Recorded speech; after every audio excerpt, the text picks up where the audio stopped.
Ito po tayo ngayon sa puno ng ating saging. Mayroon na yan. Ito, natiba na ang saging.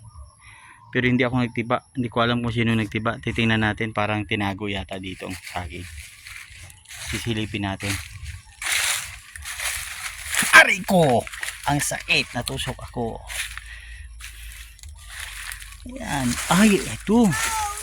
Yung tinago dito, may hinog na, oh. Yan. Oh. Takpan muna natin. Hindi ko pa kayang bitin. May hinog na yan. Okay. Ayan na po ang saging na. Ayan, meron pa. Isa. Hindi natiba. Ayan, oh.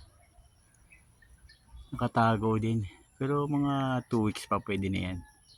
Saka na lang natin putulin. Ayan. May hitang pa naman ngayon. Tingnan nyo isang kakao namin, oh. Oh, patay na talaga. Natuyo. Itim na ang puno. Yan, at saka yung bunga. Nangitim lahat ang bunga. Yan, oh. Yan, patay na ang puno ng kakao. Whew.